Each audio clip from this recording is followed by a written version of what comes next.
What's going on, YouTube fam? This your boy Tony 2 times, and we back with another episode of Hood Tales, man. Before I start, be sure to tap that like button. Definitely watch this video to the end to hear the full story and all the details in the case. For all the day one fam, welcome back. Y'all already know it's all love. Thanks for tuning back into another episode. If you're new to the channel and you feeling the content, feel free to subscribe. Definitely hit that notification bell so you can be notified every time we drop a new video. Now, it's a lot of information in this story, so y'all keep up with me. Let's get right into it. The struggle. That's what builds character in a person. Coming from the bottom, trying to find a way out. A lot of people do not make it past this stage in life, unfortunately. Whether they fall victim to their environment or fall victim to trying to make money to get out their situation and end up in prison. But for the ones blessed enough to see the other side and to come up, that can be a great feeling. Finally being able to find a way out and going with your best move to get to that next level in life. But everybody might not want to see you elevate. Jealousy and envy starts coming from the same people that watch you struggle for everything you got. And sometimes a person might feel like they deserve that come up and not you, and things get crazy. Especially when you make a new chapter in your life. You might settle down, have kids, get married. You could have been a savage in the past, but now you are real vulnerable and have a lot to lose. And the sharks and wolves know that. And you go from being motivation to people when you are on your come up to now being food. They don't remember what you went through to get to that point. They just know you got it and they want it. And on this episode of Hood Tales, we will be taking it to Minneapolis, Minnesota to discuss the case of a young real estate agent and mother of two that lost her life over a past beef and hit for hire attempt on her boyfriend, who was a rapper. According to sources, back in 2019, a young lady, just 28 years old at the time, named Monique Ball, had it all, working as a real estate agent for a prestigious group that sold homes in the Twin Cities. The bright-eyed young lady was making a name for herself, and not only her. At the time, her boyfriend and father to her two children was an up-and-coming rapper named John Mitchell, aka Momo. Momo was making big moves in the music industry, elevating, doing songs with some heavy hitters in the game, including the late Nipsey Hussle before he passed away. And eventually, Momo would get a record deal and show the fruits of his labor on social media. With him and Monique getting a home for their family in Minneapolis, the two seemed like a modern day power couple and success story, making something out of nothing. But let's rewind a little bit a few years back. While on the come up, Momo was a part of another up and coming label called Black Bag Entertainment. The concept of the label was for people from the trenches to follow their dreams, so they won't end up in a body bag or black bag or being a statistic. Also, another motive behind the name was black entrepreneurs in a bag getting money. One of the co-founders of the label was said to be a man originally from Gary, Indiana, named Lyndon Wiggins, who also went by the name Black Bag LA and was a rapper as well. LA stated in a magazine, being the middle child of 5 children, the family eventually moved to Minnesota. And while adapting to his new environment, LA would get into a little trouble after his grandmother passed away and was sent to prison, where he focused on his passion, rap at the time. Fast forward, once he returned to the streets, LA linked up with other people with the same mindset in 2008 and started investing his money in clubs, real estate, and other ventures. He hustled for 8 years before the housing market crashed, causing him to turn back to the music game and meeting fellow Minnesota native and up-and-coming rapper Momo. The two clicked and worked together to navigate the industry. But by 2019, the bond was broke. As Momo kept going through the music industry on his own, no longer with the label, and LA being accused of drug charges and building his empire off dirty money from grass to fent, the businessman eventually went back to prison. After being investigated, he was sentenced to 19 years in the feds. And according to sources, this is when a plan came into motion to go get at Momo for reasons some speculate due to the up-and-coming rapper stealing music before leaving the label, but some say it was over the rapper's new life and come up signing a new deal. But others say street situations that I won't get into because it's all speculations. But for whatever reasons, while behind the wall, some calls were made to the streets, allegedly to a man named Cedric Berry, a known figure in the Minnesota streets.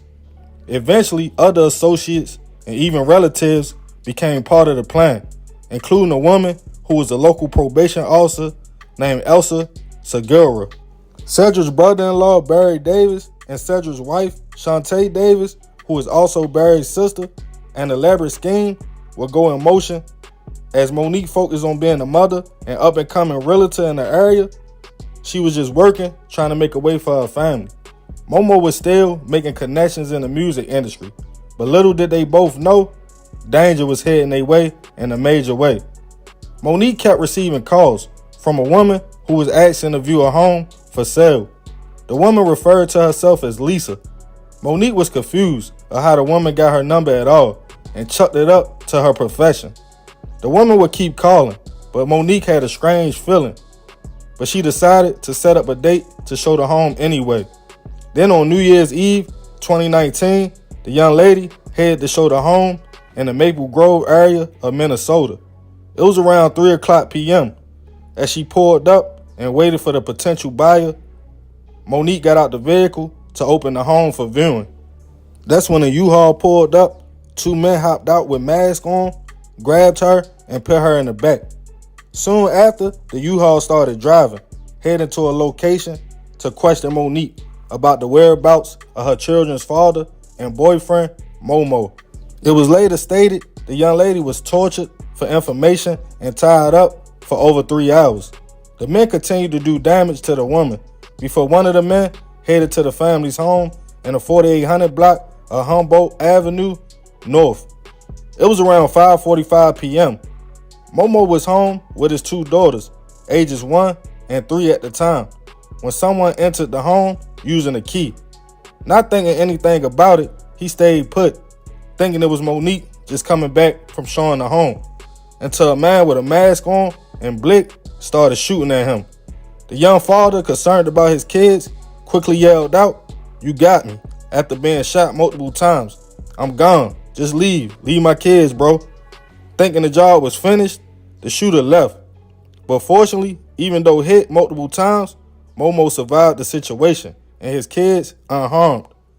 People in the neighborhood called police for help. As police arrived to the home, they rushed the man to a local hospital. But with no motive or information, detectives had to wait. Then about 6:38 p.m., almost an hour later, 3 shots were fired in the alley on the 1300 block of Russell Avenue North.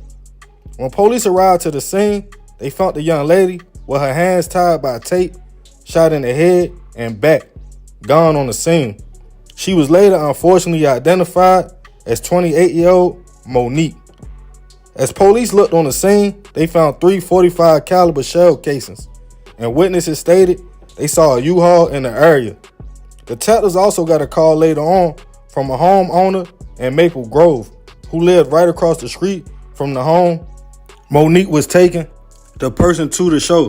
They got ring footage of the U-Haul and a tag number. Detectives started to get leads, and a hit on a young real estate agent and mother made headlines. Police visited a business and talked to a man who rented U-Hauls. He allegedly stated a woman called to rent the truck, and the man came to pick it up and paid him and product, smack. He identified the man as Cedric Berry. A few days later, Cedric was pulled over with 13 bags of smack in the car and took into custody. Other information was given to detectives, including the number who kept calling Monique for the home viewing. It was eventually traced by voice to the young probation officer, Elsa. She was accused of being in a relationship with Lyndon, or L.A., and the one who called to lure Monique to the home. She was picked up and charged with aiding and abetting premeditated first-degree hit. Cedric was charged with kidnapping, first-degree hit, and attempted hit. A few months later, Barry Davis, who was on the run, was arrested in Chicago and charged with the same charges as his brother-in-law Cedric. Barry's sister and Cedric's wife, Shantae Davis, was also charged with renting hotel rooms and helping with the U-Haul rentals and aiding an offender and being an accomplice after the fact as well. As the case started to make it to trial, it was complicated. Momo stated he felt there was a robbery attempt because of his flashing money on social media. He also stated he did everything to keep his kids and Monique safe and didn't know anybody knew where they lived at. In all, 5 people were charged, including LA for being the alleged mastermind behind the murder for hire plot behind the wall. Monique's family was devastated, especially her mother, in which that was her only child, who she watched go out here grind and make a way for herself and family. As she spoke to the people charged, she wanted to know why and what did Monique do wrong. She stated, "I know my daughter asked multiple times for you all to let her go, and why would you shoot her?" She also stated the effect it had on her grandkids, as the oldest stating she didn't want to live anymore. She asked what's going on, what's wrong. She stated, "I want to be with my mommy." Cedric and Barry were sentenced. First, Cedric spoke out, stating he felt like he was innocent, but he never said sorry before, but he was sorry for the family's loss. And he was basically getting convicted because of his past and fingerprints on tape found on Monique's body. The judge wasn't trying to hear it and sentenced both men to life plus 20 years in prison. Elsa, who sat on trial with no emotion as Monique's mother spoke to her, was also sentenced to life in prison for her role. As people stated, she could have stopped the whole situation when she was calling Monique and told her what was going on. LA, who was already in the feds, received a life sentence for being the alleged mastermind behind the situation. Shantae pled guilty to her charges and is set for sentencing next year. Momo is still following his dreams and making moves in the tech investments and music industry. Rest in peace to Monique. I send my deepest prayers and condolences to her family and daughters. This just goes to show you can be doing all the right things in life, but the hate be real. I'm not sure why LA had it out for Momo and his family. It could have been he wanted his spot or issues between the two. But it be the ones that watch you struggle to come up, and once you make it, they feel like you owe them something or everything.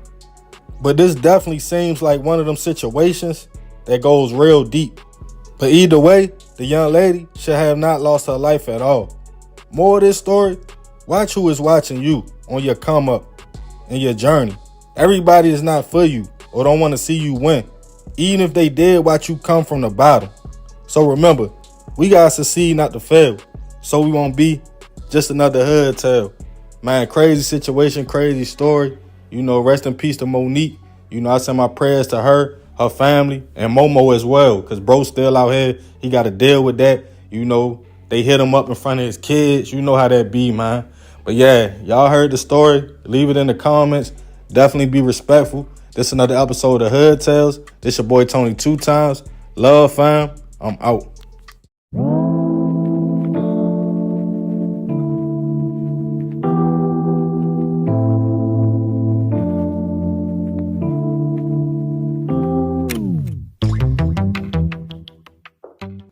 What's going on, YouTube fam?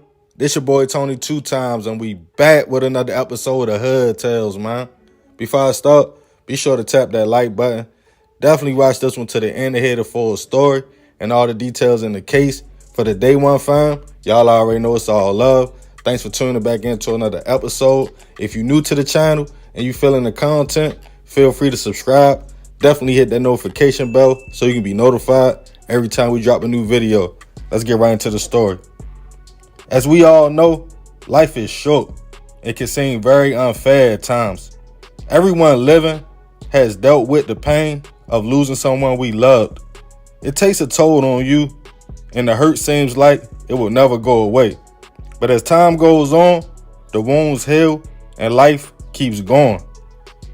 It's a different feeling though, to lose a person to gun violence or behind the hands of someone else. Now that pain turns into anger. And a lot of people want revenge, especially if they think they might know who did that to their peoples. We are living in a time of the internet and get back culture, where people will literally DM the loved ones of the slain, stating names, saying they know who did it, taunting them, asking why you ain't out here lurking or getting your lick back. But of course, social media is not real life, unless you let it become just that. For example, you lose someone close to you. Someone posts a comment under your RIP picture to your friend or family member, claiming Lil such and such did that. Without even doing no homework on the situation, that pain and anger makes you see red. Now you are out here trying to get back. But whole time, that person could be a 15-year-old kid behind the screen, not knowing no better, sending you on a dummy mission. And on this episode of Hood Tales, we will be taking it to DeSoto, Texas, to discuss a case involving a man who was trying to retaliate for his little brother, but made a fatal mistake. Back in 2021, 19-year-old Cameron Collier wasn't just a regular young man. At that age, the teen was a high school graduate, a junior Olympic boxer, activist, U.S. Marine, and businessman. Cameron loved boxing, looking up to fellow boxer Errol Spence Jr. The young star was known to participate in boxing competitions all over the country and winning, including at the Junior Olympics. But he remained humble, a co-founder and president of a boxing team of about 8 young men who all looked up to Cameron, giving him the nickname Killer Cam for his aggressiveness in the ring. Even though he was a talented boxer, the young man was also said to be determined and focused on bigger dreams. Right after high school, he enlisted in the Marine Corps Reserves, launched his own clothing line, had plans to bring young black men together in a positive way, by, in his own words, creating a community of hustlers and entrepreneurs in the Dallas area that could put their ideas together and make legit money, changing the street narrative. On Wednesday, April 21st, 2021, Cam went to a rally for racial justice, preaching unity and peace in his community as he loved everybody. But just one day later, tragedy struck. Police were called on April 22nd about 5 p.m. to shots fired in the 1100 block of Westlake Drive.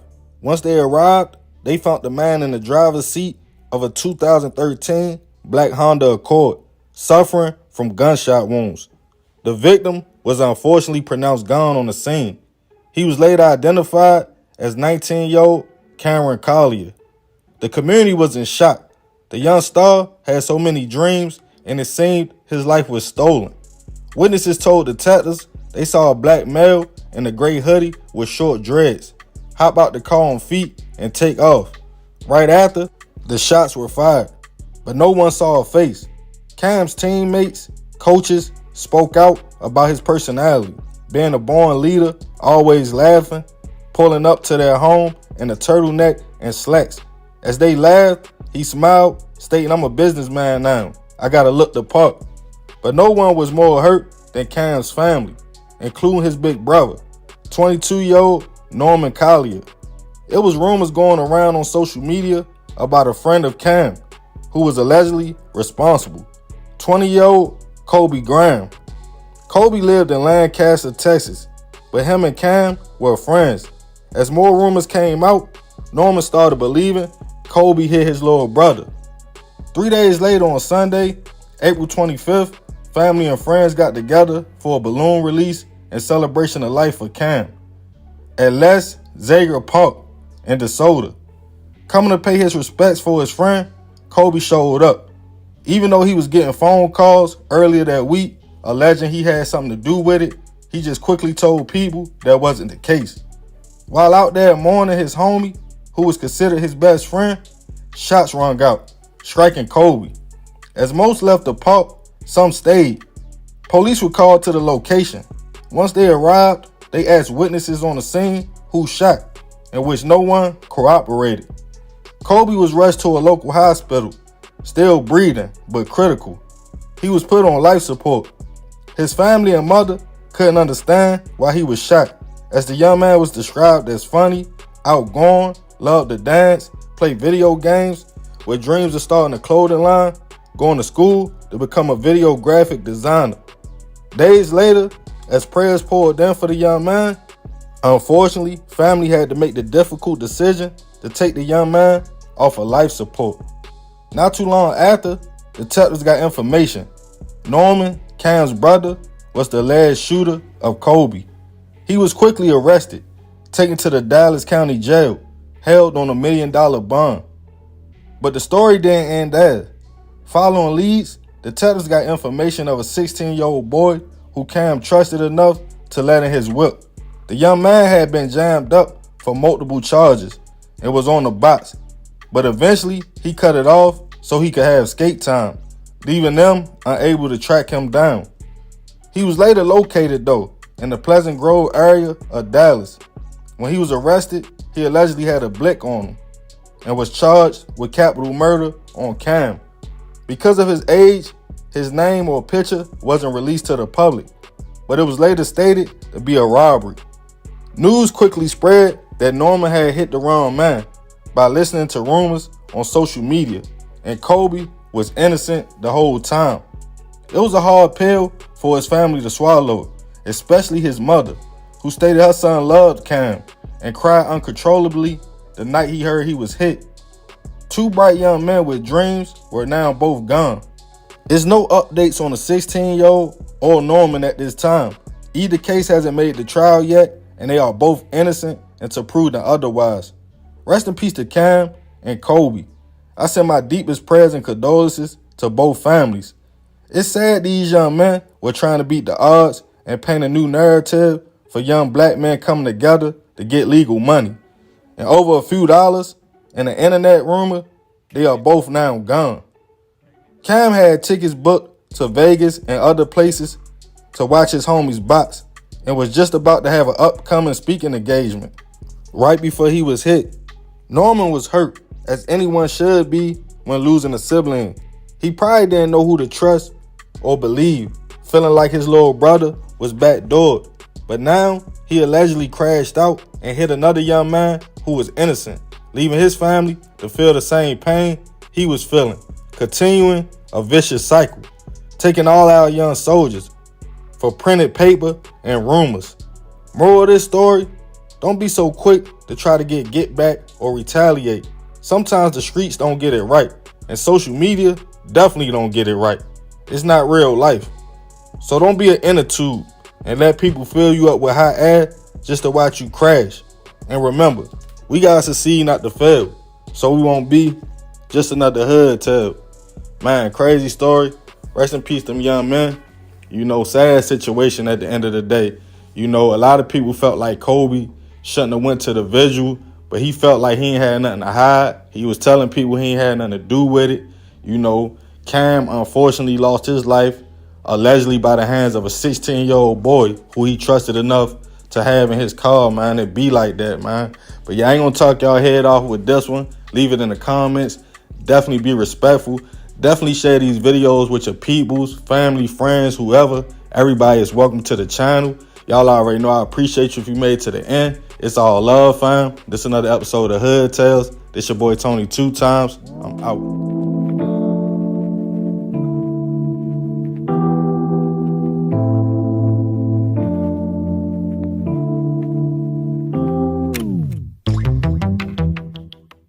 Hey fam, it's your girl Mrs. Tony 2 times, and I'm back with another video. In this episode of Hood Tales, I'll be taking it to East Baton Rouge, Louisiana, to talk about the case of a young girl who tragically lost her life after a grown woman got her involved in her messy love triangle drama. But before we get into this video, welcome if you're new here to our channel, and welcome back to all of our subscribers. If you haven't subscribed yet, make sure you do so and join the 2 times family. Go ahead and click that notification bell to get notified every time we upload. If you're rocking with the content, don't forget to hit that like button.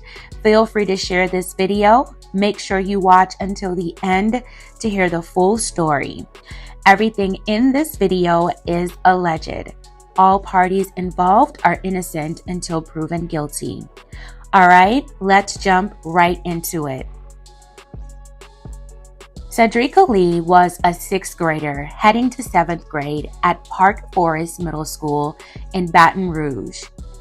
On Saturday, May 13, 2023, 12-year-old Cedrica was dropped off to get her hair braided at an unidentified woman's house on Forest Grove Avenue in the Central Woods neighborhood in the central area of East Baton Rouge. While at the woman's house, Cedrica was hanging out with a group of her friends. That afternoon, a 33-year-old woman identified as Gentria Haley came by the residence where Cedrica was with her friends. Gentria told an adult in charge that she was taking Cedrica and 2 other juvenile girls to a nearby store. The girls got into Gentria's 2011 Mazda CX-9 and took off. People who saw Gentria in the neighborhood say she noticed her ex-boyfriend, 37-year-old Patrick Johnson, and his current girlfriend, 26-year-old Esther Williams, who was pregnant, drive past her on Forest Grove Avenue. According to the bystanders, that led Gentria to follow the couple to the store.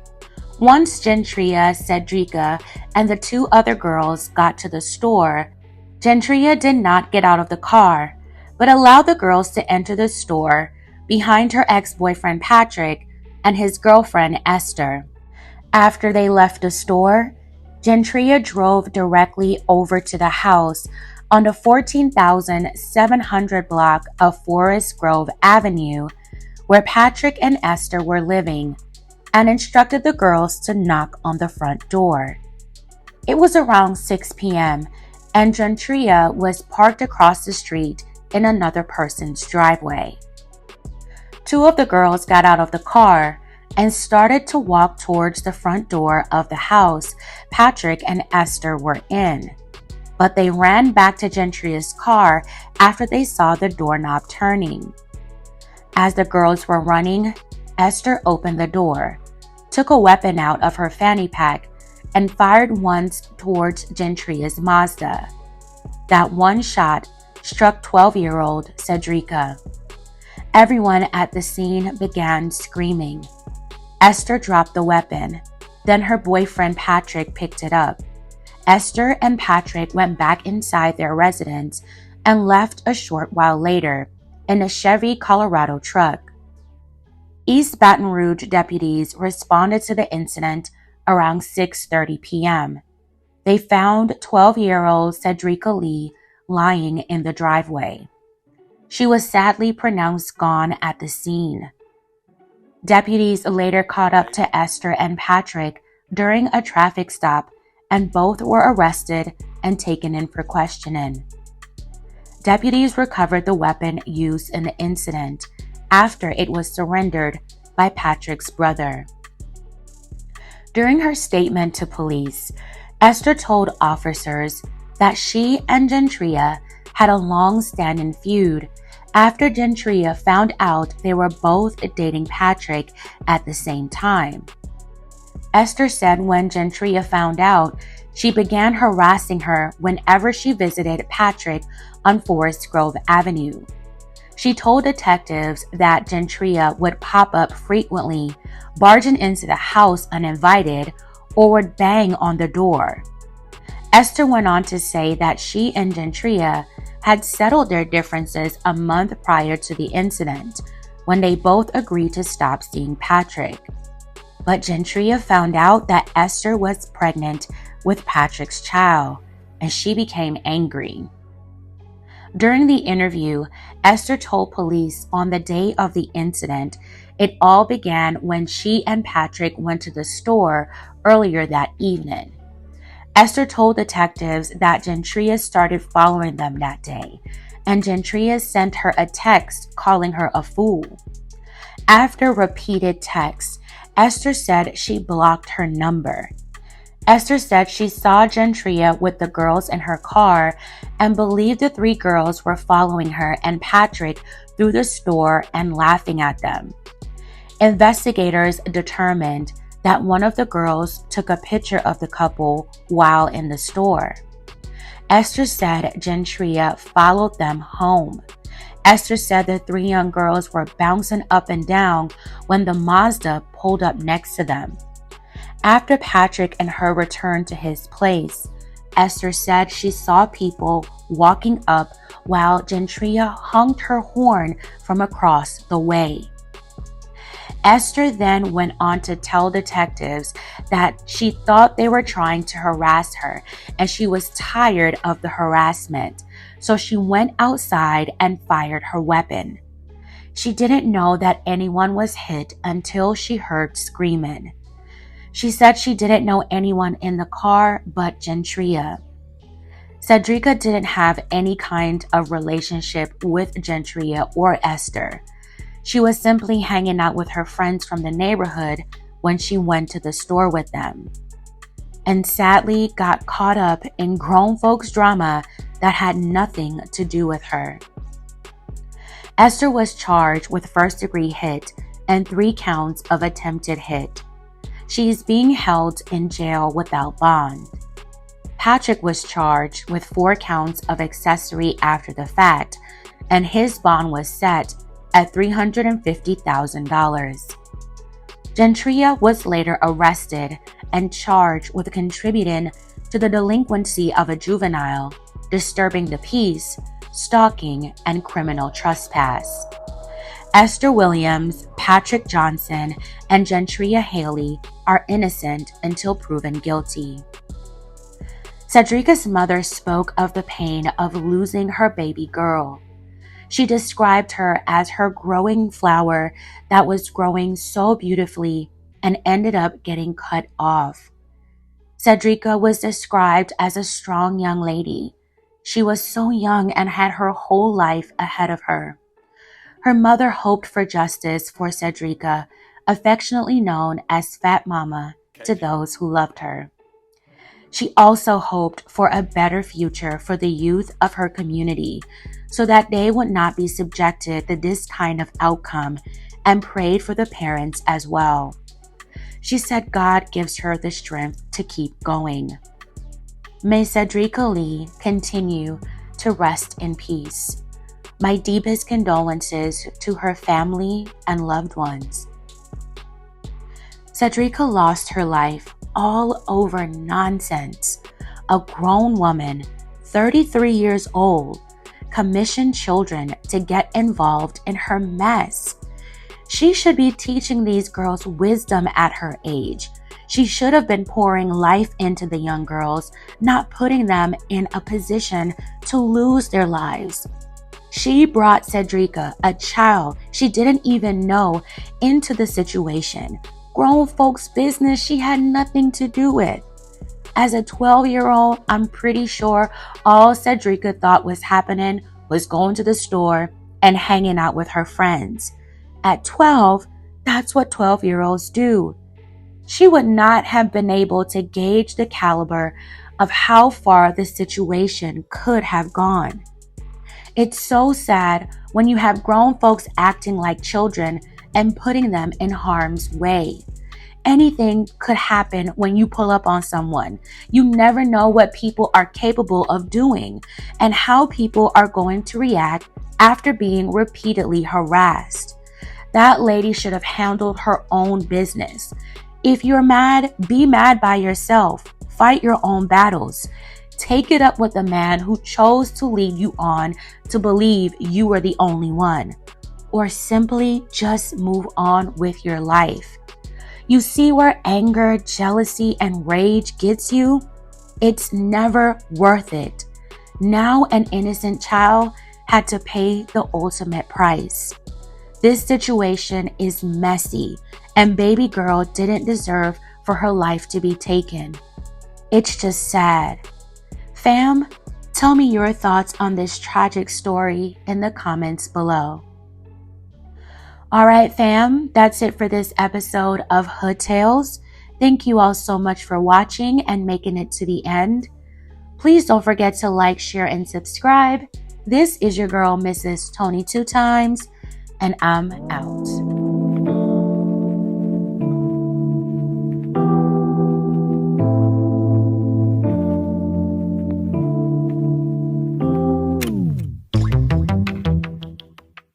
What's up, fam? It's your girl, Mrs. Tony 2 Times, and I'm back with another video. In this episode of Hood Tales, I'll be taking it to the Bronx, New York, to tell a heartbreaking story from 2015 of a woman who did the unthinkable to her pregnant childhood friend. The media dubbed her a womb raider. Before we get into this video, welcome. If you're new here to our channel, please feel free to subscribe, click that notification bell so you never miss an upload. If you're rocking with the content, hit that like button, share this video with everyone you know. Just a quick disclaimer, this story could get pretty triggering.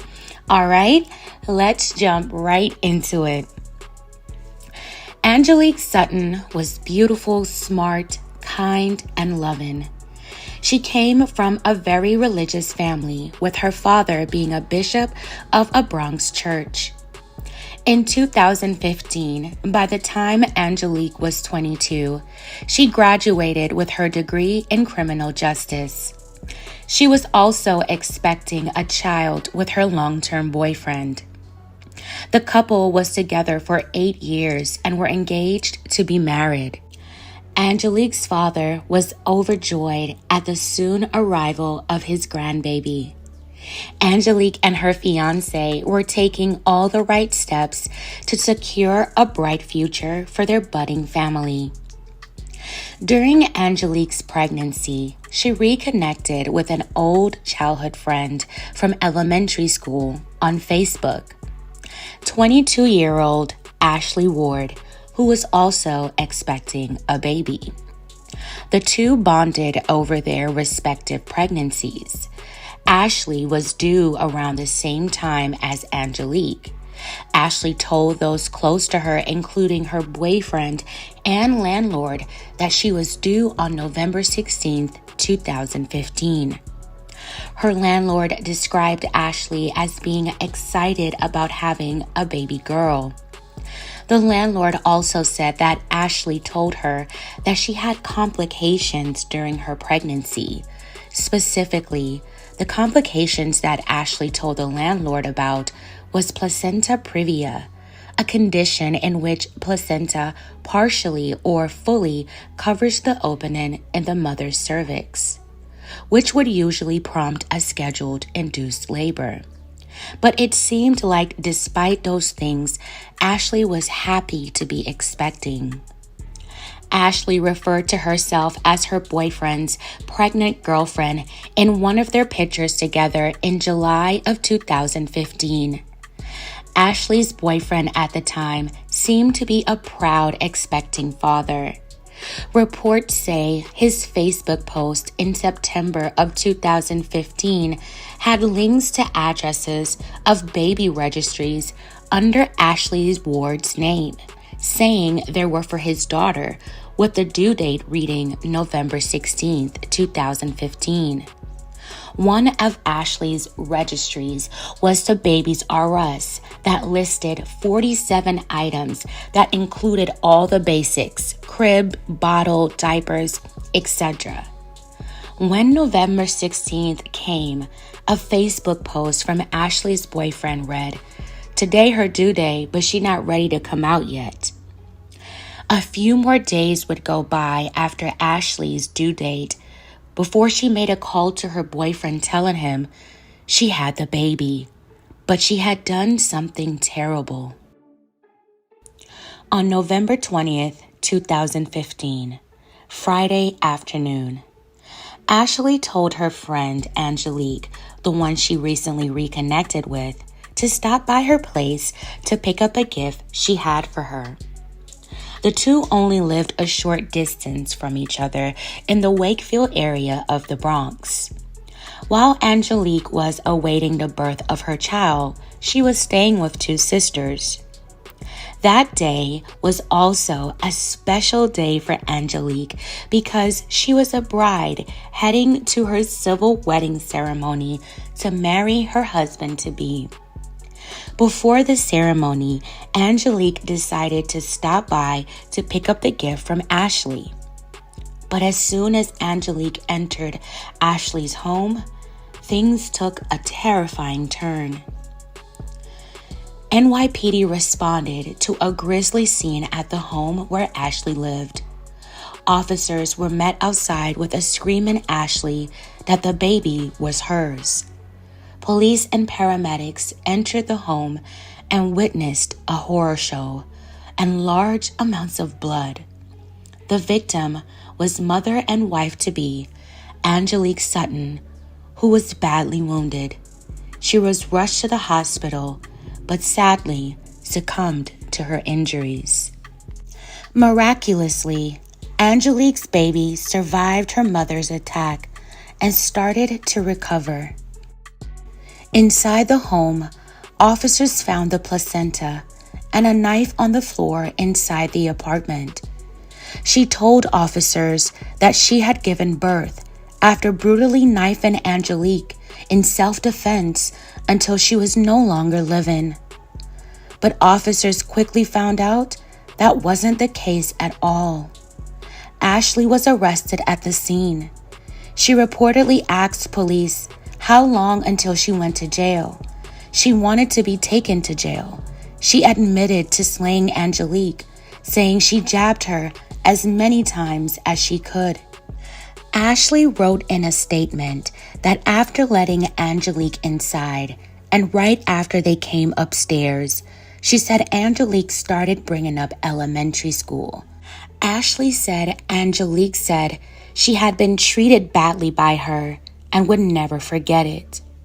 She claimed to be confused and questioned Angelique, and she said Angelique, who was 8.5 months pregnant, cornered her in the kitchen. She alleged they fought over the knife. She said she tried to kick Angelique, and Angelique ended up cutting her twice in the leg. In the statement, she continued on by saying she kicked the knife out of Angelique's hand and grabbed it, then started cutting her. Ashley said in the statement that Angelique fell and was still grabbing after her, so she continued her attack until Angelique stopped moving. She then conducted a botched C-section with a paring knife in order to save the baby. The tragic scenario becomes even more twisted when investigators found out that Ashley was not pregnant herself at all. Her pregnancy was imaginary. She had people fooled, including her boyfriend at the time. Investigators believe in order for Ashley to keep up with her lie about being pregnant, she befriended Angelique and lured her to the apartment, attacking her in an attempt to steal her baby. Ashley was charged with second-degree murder, second-degree kidnapping, and criminal possession of a weapon. She was held in a hospital psychiatric ward. At the time, the gruesome case was still being investigated. She pleaded not guilty despite her initial confession to police. Angelique's family and loved ones couldn't believe that someone would do this to their beloved Angelique and her baby. The news of Angelique's slaying and the manner in which it happened brought shockwaves to neighbors and friends who knew both Angelique and Ashley. Some people didn't even know they had a friendship. Some wondered what she was doing at Ashley's in the first place, not knowing of Ashley's devious plot. The grief and pain Angelique's loved ones have had to endure goes beyond understanding. They did their best with coping through the tragedy while having to raise her beautiful daughter alongside her father. 2 years later, Ashley went to trial. The gruesome details of the crime was too much to bear, so much so, a juror passed out when forensics presented pictures to the court on a big screen. The court recessed 45 minutes before the judge announced that the juror, who was a middle-aged woman, did in fact faint at the sight of the graphic images, but was well and capable to come back to court. The prosecution laid out its case and told jurors that Ashley had planned her vicious attack on Angelique because she needed the baby after she lied for months about being pregnant. The prosecutor said Ashley had everything she needed except a baby, and for that, she needed Angelique. They argued that Ashley, who knew she was not pregnant, lured Angelique to her home, slashing her in the face and neck. One report says Ashley cut her voice box so she couldn't scream. Angelique sustained a total of 50 wounds and fought back, but lost a lot of blood. The ADA revealed that the heinous attack happened in phases. During the first part of the heinous incident, all of the injuries Angelique sustained were from the neck up. After that, they said Ashley took a paring knife to the abdomen, removed the organ where the baby grows, took the baby out, and discarded the organ in the bathroom. The prosecutor went on to say that once Ashley had the baby, she made a bottle of formula, wrapped her up, and told her boyfriend she had given birth. She then came up with her self-defense claim to police. Her defense did not argue about the facts about what happened that fateful day, but they argued whether an untreated mental health issue played a role in Ashley's insidious motives. Ashley took to the stand and testified of her rough upbringing. It was revealed she had faked pregnancies in the past. Ashley said at one point during the investigation that she believed that Angelique's baby was hers, and it felt right holding her. She had thoughts about a child she had lost and thought she couldn't have any more children pass away, so she rescued the baby, and insisted at trial that she really did believe the baby was hers. But neither the jury or judge fell for Ashley's mental health defense. After 5 hours of deliberation, the jury of 7 women and 5 men found Ashley Ward guilty of the top charges, murder and kidnapping.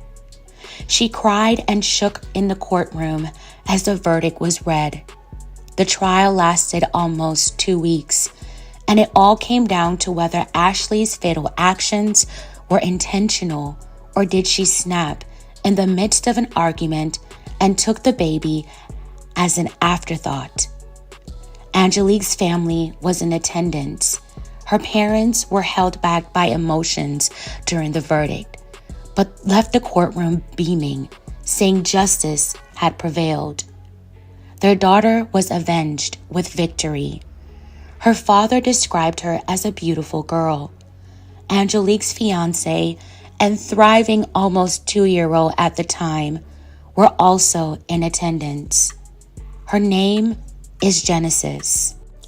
Ashley Wade was subsequently sentenced to 2 25 years to life sentences that were set to run concurrently, and another 15 years to life to run consecutively, for a total of 40 years to life behind bars.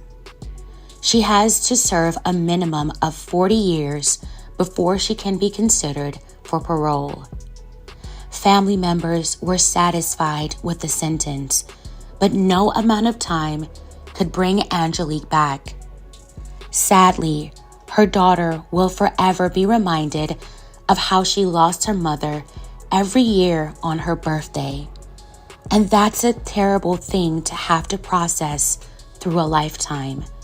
I wish her well in life and that she thrives within the love she's surrounded in.